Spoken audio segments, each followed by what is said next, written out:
Selamat malam, salam sejahtera kepada kita semua. Terima kasih karena Anda sudah memilih untuk bersama-sama dengan kita pada malam ini. Malam ini merupakan malam pertama KKR Pelayanan Wanita Wilayah 8. Jadi kita mulakan acara kita pada malam ini dengan menyanyikan 2 lagu puji-pujian.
Terima kasih atas lagu puji-pujian kita sebentar tadi. Seterusnya kita akan menyanyikan lagu tema kita sepanjang KKR ini yang bertajuk Isikanlah Cawanku.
Saat ini mari kita sama-sama bersatu di dalam doa, dan doa pembuka kita pada malam ini akan dipimpin oleh Elder Juliana Galih. Oke, mari kita berdoa. Tuhan kami yang berada di dalam kerajaan surga, sekali lagi Tuhan kami panjatkan rasa kesyukuran kami di hadapan Tuhan, sehingga kami merasakan kebaikan Tuhan dalam kehidupan kami melalui pimpinan, berkat, dan kesehatan yang Tuhan berikan dalam kehidupan kami, sehingga pada malam ini Tuhan kami sudah dipersiapkan untuk meneruskan kebaktian acara KKR PW8 secara online. Kiranya Tuhan bersama kami sepanjang acara ini. Semua acara ini saya serahkan di tangan Tuhan, supaya semua acara ini akan berjalan dengan lancar dan sesuai dengan kehendak Tuhan.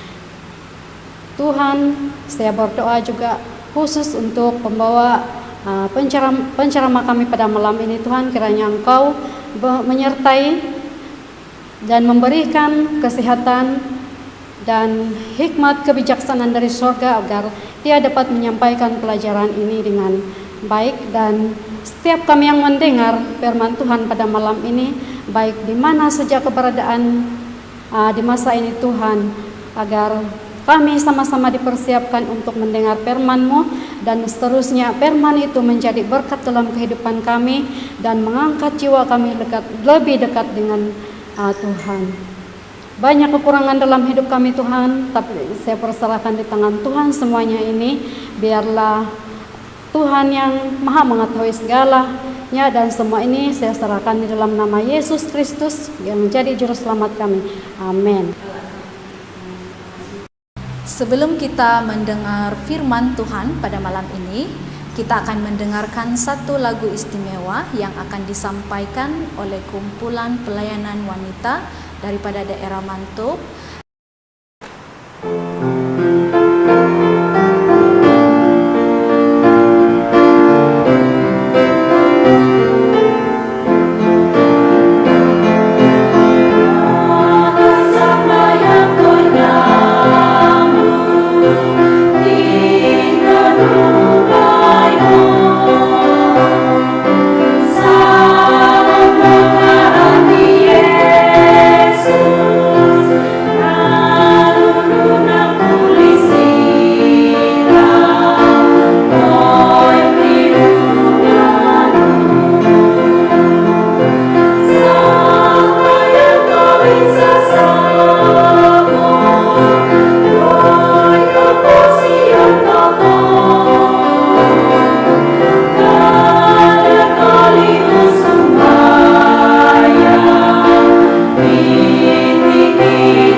Mari kita sediakan hati dan pikiran kita untuk mendengar firman Tuhan. Pelajaran kita pada malam ini akan disampaikan oleh Puan Erlin Somihi. Jadi mari kita sama-sama dengarkan. Shalom semua, selamat malam. Selamat bertemu di dalam acara KKRNet Pelayanan Wanita Wilayah 8 yang bermula pada malam ini dengan tema Sentuh Hati Jangkau Duniaku. Sepanjang minggu ini kita akan mengenali tentang wanita-wanita istimewa dalam Alkitab. Malam ini kita akan belajar tentang Deborah. Kisah Deborah ini terdapat di dalam Alkitab dalam buku Hakim-Hakim 4 ayat 5. Deborah bermaksud lebah. Mari kita mempelajari bagaimana Deborah memiliki satu keberanian yang luar biasa. Dan kita dapatkan penguatan melalui kisahnya ini. Sebagai pengenalan, Deborah merupakan seorang wanita yang sudah berkahwin dan suaminya bernama Lapidot. Deborah ialah seorang nabiah. Dia ialah hakim keempat dan satu-satunya hakim wanita yang memerintah bangsa Israel. Dia berperanan tinggi di dalam masyarakat. Dia juga seorang yang berkeupayaan tinggi dalam kepimpinannya dan sangat komited dalam melaksanakan setiap tugasnya. Mari kita mendalami kisah Deborah. Situasi politik yang kita boleh lihat melalui kisah Deborah ini ialah dalam Hakim-Hakim 4 ayat 1 hingga 5, setelah Ehud mati, orang Israel melakukan pula apa yang jahat di mata Tuhan. Lalu Tuhan menyerahkan mereka ke dalam tangan Yabin, yaitu Raja Kanaan yang memerintah di Hazor. Panglima tenteranya ialah Sisera yang tinggal di Haroset Hagoyim. Lalu orang Israel berseru kepada Tuhan, sebab Sisera mempunyai 900 kereta besi dan 20 tahun lamanya dia menindas orang Israel dengan begitu keras. Pada waktu itu, Deborah, seorang nabiah, yaitu istri Lapidot, memerintah sebagai hakim ke atas orang Israel.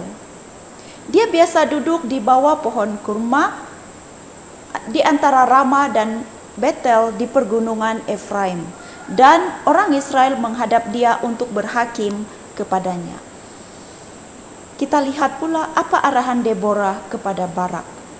Barak ialah ketua pasukan tentera Israel. Dia menyuruh memanggil Barak bin Abinoam dari Kedesh di daerah Naftali, lalu berkata kepadanya, "Bukankah Tuhan Allah Israel memerintahkan demikian? Majulah, bergeraklah menuju Gunung Tabor dengan membawa 10.000 orang Bani Naftali dan Bani Zebulon bersama-sama dengan engkau. Dan aku akan menggerakkan Sisera, panglima tentera Yabin, dengan kereta-keretanya dan pasukan-pasukannya menuju engkau ke sungai Kison, dan aku akan menyerahkan dia ke tanganmu." Apa pula reaksi Barak kepada Deborah? Katanya, "Jika engkau turut maju, aku pun maju. Tetapi jika engkau tidak turut maju, aku pun tidak maju." Kata Deborah, "Baik, aku turut. Hanya engkau tidak akan mendapat kehormatan dalam perjalanan yang engkau lakukan ini, sebab Tuhan akan menyerahkan Sisera ke dalam tangan seorang perempuan." Lalu Deborah bangun, berdiri, dan pergi bersama-sama dengan Barak ke Kedesh. Adalah sangat luar biasa untuk wanita pergi berperang bersama-sama lelaki, tetapi Deborah ikut serta. Kita perhatikan pula kejadian peperangan. Barak mengerahkan suku Zebulon dan suku Naftali ke Kedesh. Maka 10.000 orang maju mengikut dia. Juga Deborah maju bersama-sama dengan dia. Setelah dikabarkan kepada Sisera bahwa Barak bin Abinoam telah maju ke Gunung Tabor, dikerahkannyalah semua 900 kereta besinya dan seluruh rakyat bersama-sama dengannya dari Haroset Hagoyim ke sungai Kison. Lalu berkatalah Deborah kepada Barak, "Bersiaplah, sebab inilah harinya Tuhan akan menyerahkan Sisera ke dalam tanganmu. Bukankah Tuhan telah maju di depan engkau?" Lalu turunlah Barak dari Gunung Tabor dan 10.000 orang mengikutnya. Dan Tuhan mengacaukan Sisera serta segala kereta dan seluruh tenteranya oleh mata pedang di depan Barak, sehingga Sisera turun dari keretanya dan melarikan dirinya dengan berjalan kaki. Lalu Barak mengejar kereta-kereta tentera itu sampai ke Haroset Hagoyim, dan seluruh tentera Sisera tewas oleh mata pedang.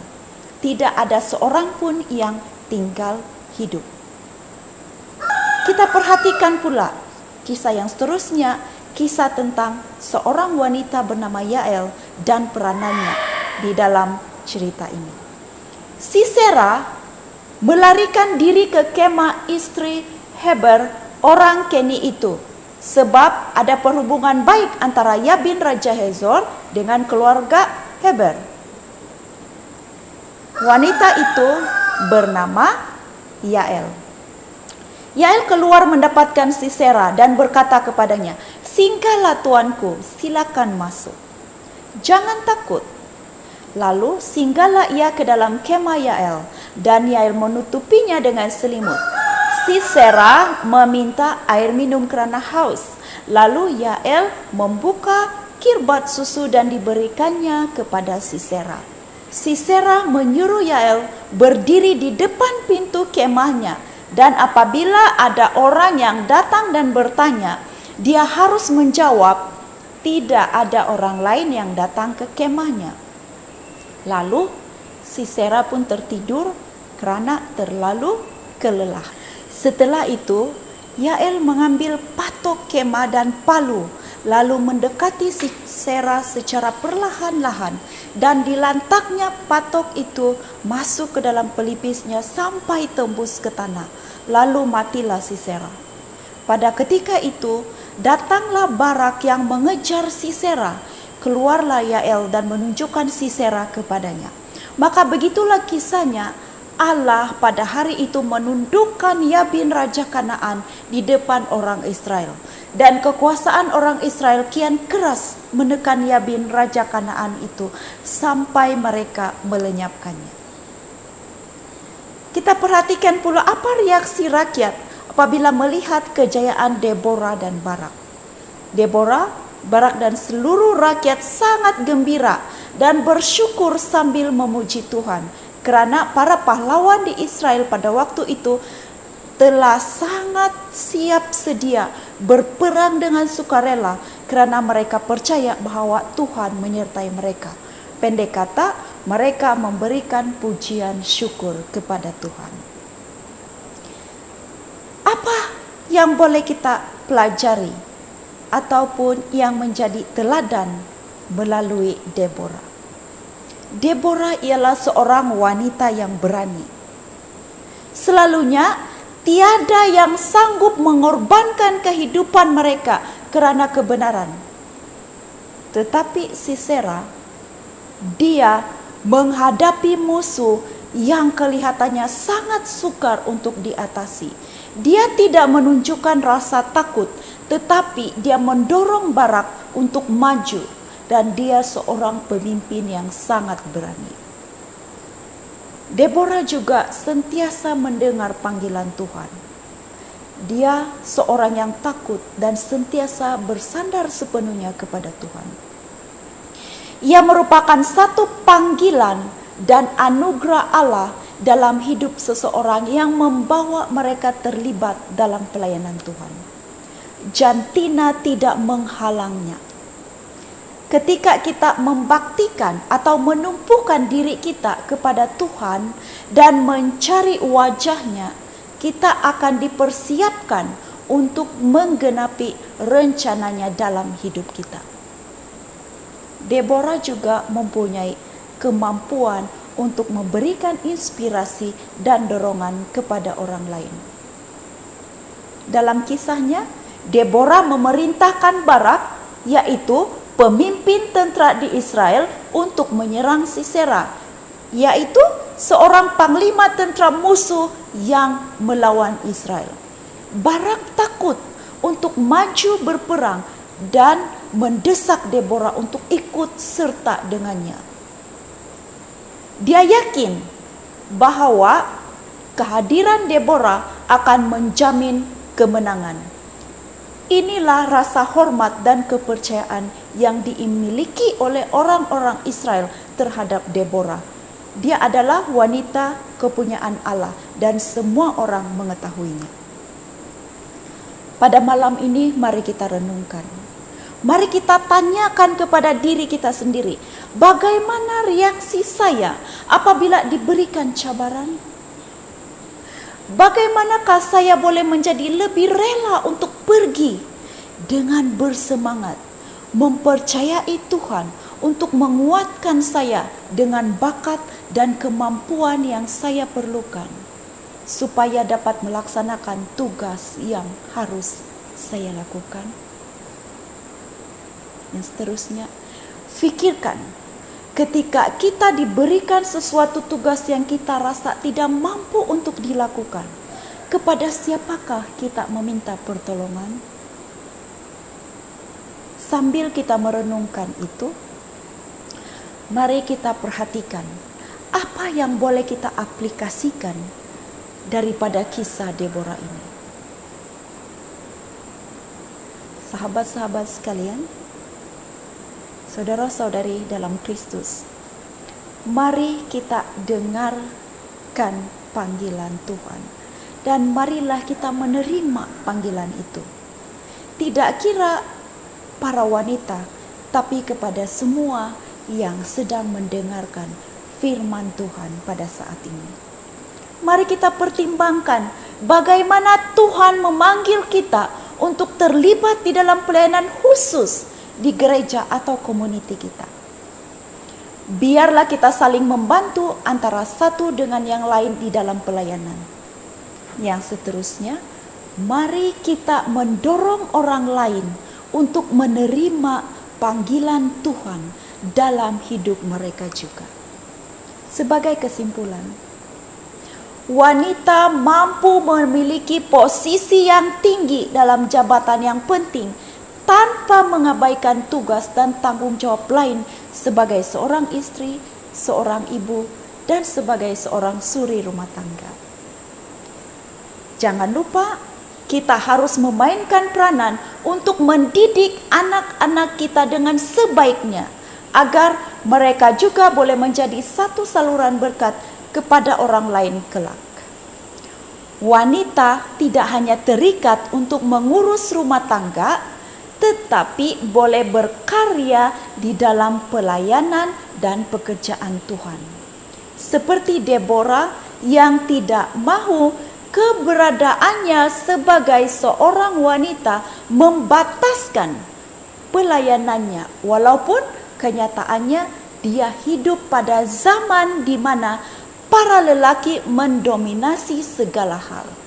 Kepada para lelaki atau para suami pula, berikanlah sokongan dan dorongan kepada para wanita dan istri Anda untuk melakukan pekerjaan ini.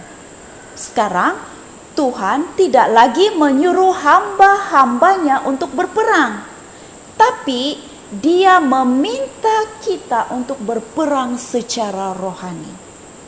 Dalam Matius 26 ayat 52 dan Korintus 10 ayat 4, kita perhatikan. Jika kita berusaha untuk mentaati Allah sekarang ini, itu berarti kita sudah berpihak kepadanya dalam perang ini.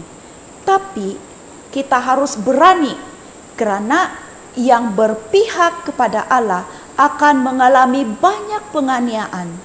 Namun jangan gentar, karena Tuhan itu belum berubah dan tidak akan berubah. Dia masih sama seperti ketika Dia membela orang-orang yang beriman dan percaya kepadanya pada zaman dahulu, seperti Deborah, Barak, dan para tentaranya yang berani itu. Dia pasti akan membela kita juga pada masa kini. Jangan risau. Sekiranya kita merasa sukar untuk melakukannya, kita hanya perlu berdoa kepada Tuhan seperti dalam lagu istimewa yang telah disampaikan tadi, bahwa kita hanya perlu berdoa kepada Tuhan di dalam apa jua keadaan. Pasti ada masa-masa tertentu di mana kita tidak tahu bagaimana untuk bertindak, atau kita ragu-ragu dengan kebolehan kita untuk menyelesaikan sesuatu perkara yang perlu dilakukan. Tetapi ingatlah, dalam Filipi 4 ayat 13 kita diberitahu, segala perkara dapat kutanggung di dalam Dia yang memberi kekuatan kepadaku. Apabila kita bergantung kepada Tuhan, Dia akan menolong kita melakukan tugas yang Dia berikan kepada kita. Dengan panduan pertolongan daripada Tuhan, kita boleh mencapai banyak perkara lebih daripada apa yang kita dapat fikirkan. Iman boleh menolong kita menghadapi kesusahan dan membolehkan kita melakukan tugasnya. Akhir kata, saudara-saudari dalam Kristus, khasnya para wanita, semoga kita telah mendapat pelajaran dan inspirasi melalui kisah Deborah pada malam ini. Terima kasih di atas perhatian semua, dan Tuhan memberkati. Mari kita bersatu di dalam doa. Ya Allah Bapa kami yang berada dalam kerajaan syurga, terpujilah dan termulialah nama-Mu ya Bapa. Kami berterima kasih di atas penyertaan-Mu kepada kami sepanjang acara kami berlangsung pada malam ini.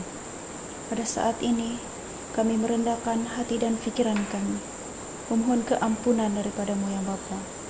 Dan kami mohon agar Engkau memberikan kami keupayaan untuk melakukan setiap rencana-Mu terhadap kami satu persatu. Bapa, pada malam ini kami telah mendapat inspirasi melalui kisah yang telah kami pelajari, melalui kisah Deborah sebentar tadi. Bapa, kami mohon Engkau memberikan kami keberanian dan semangat sehingga kami dapat sentiasa siap sedia untuk melaksanakan setiap tugas pelayanan dalam pekerjaan yang Engkau berikan kepada kami satu persatu. Bapa, terima kasih juga kerana Engkau pasti akan memberkati keluarga kami sehingga kami sama-sama dapat bekerja sama, saling mendorong di antara satu dengan yang lain untuk menjalankan tugas pelayanan ini. Engkau kuatkanlah kami sehingga Engkau boleh gunakan kami sebagai alat dan saluran berkat-Mu kepada orang di sekeliling kami. Terima kasih ya Tuhan, kerana Engkau mendengar dan pasti akan menjawab doa ini serta menyertai kami sepanjang malam ini sehingga pada hari esok, malam esok, kami dapat kembali lagi untuk mempelajari tentang wanita-wanita yang istimewa di dalam Alkitab melalui KK Arnet yang berikutnya. Dalam nama Yesus kami berdoa. Amin.